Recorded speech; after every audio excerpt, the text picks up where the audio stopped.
Nous allons vous raconter des histoires vraies et pas très drôles. Des tragédies dans le secret des couples et des familles, à l'abri des regards. Des histoires d'amour qui sombrent dans la violence.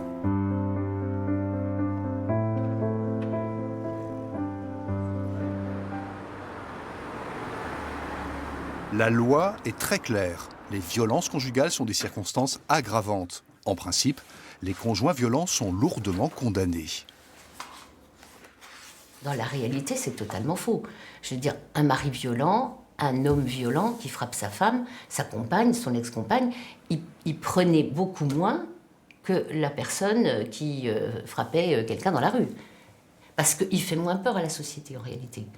Le mari de votre voisine, il ne vous fait pas vraiment peur si il frappe la voisine. Il ne vous frappe pas, puis il risque pas de frapper vos enfants. Et la société, elle a moins peur de cet homme-là, parce qu'il n'a en fait qu'une seule victime, à la fois sa compagne.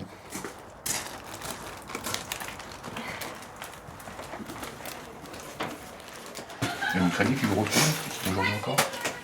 Oui, parce que j'ai su qu'il m'en voulait, parce que pour lui, c'est de ma faute s'il est parti en prison, je savais qu'à pas porter plainte. Pour lui, c'était toujours de ma faute. S'il me tapait dessus, c'est parce que je sais pas, c'est toujours de ma faute en fait. Chaque fois qu'il me tapait dessus, c'est moi qui allais m'excuser. Ça pouvait être pour n'importe quoi, par exemple, la soupe pas assez chaude, ou ça pouvait d'un seul coup son regard échanger, et là je savais que j'allais prendre quoi.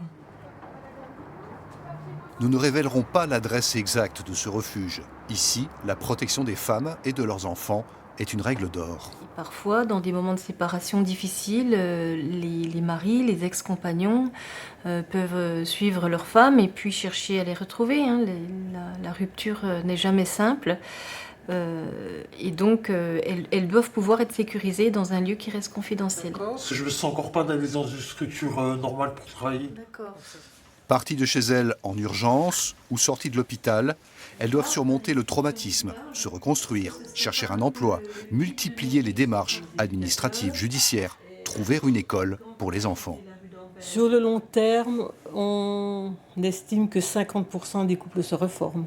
Donc, je dirais l'éventuelle possibilité qu'un couple se reforme ne doit pas nous quitter.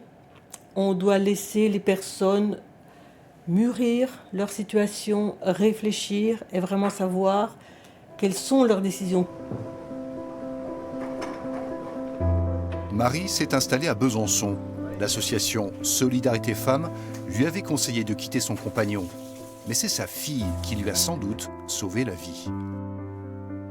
Ma fille de 12 ans, en fait, avait vu 18 mois auparavant, au tout début de la violence, en fait, son père essayer de m'étrangler. Et elle m'en a reparlé à ce moment-là, on était toutes les deux à la maison. Et je pense qu'elle sentait vraiment que j'étais pas bien. Et elle m'a dit, mais pourquoi maman, tu n'es pas partie en fait?